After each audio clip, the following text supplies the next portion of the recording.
In an upscale suburb outside Washington, D.C., Jared Taylor runs the American Renaissance website.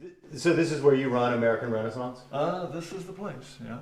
The site specializes in what many consider hate. American Renaissance is a website that is devoted to the legitimate interests of whites as a racial group.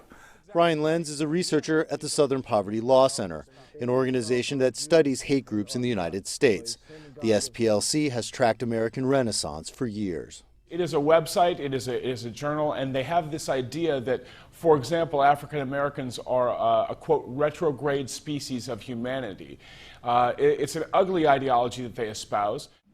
Taylor began American Renaissance as a newsletter in 1990. It later morphed into a website. The internet gives this small operation a big reach. It has been a complete transformation. As a print publication, we never had more than 4,000 or 5,000 readers. But online, we get 400,000 individual computers coming to our site every month. So it has expanded our reach terrifically. White nationalist groups like American Renaissance and the newer alt-right movement rely on the internet to spread their message. I'd like to speak today on the subject of white identity. They use articles, videos, and podcasts posted online and spread through social media. It's also a place where people can adopt and radicalize themselves without having to come out of the shadows of anonymity. Here's the video. You won't find swastikas or Ku Klux Klan hoods on the American Renaissance website. It's wrapped in a button-down veneer of respectability, all designed to draw people in. Taylor says it's working.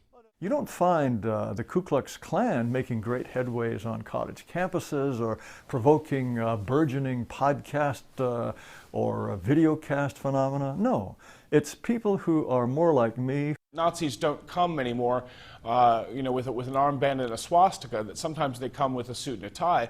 The SPLC says internet extremism has been on the rise for the last 2 years. According to Taylor, the election of Donald Trump as U.S. president has breathed new life into his movement. Oh, we're going to build the wall. Don't worry about it. Trump's plans for a border wall and an immigration crackdown have been widely supported by hate groups. So when Donald Trump proposes these policies for, I believe, national rather than racial reasons, he gets support from people who think both in national terms and for those who think in racial terms. Those built by Africans. Taylor rejects the term hate group and refers to himself as a, quote, racial realist. He says he doesn't support violence but acknowledges that violence is always a possibility as more young white men find sites like American Renaissance. They are furious, and some of them have a kind of a desire almost for vengeance. They've been told they were bad all this time. They want to get back at those people. In the United States, sites like American Renaissance are protected by free speech laws. Stopping them means pushing back against their message. And ensuring that at every turn you call them out for what they are, which is raw racists. Jim Spellman, CGTN, Oakton, Virginia.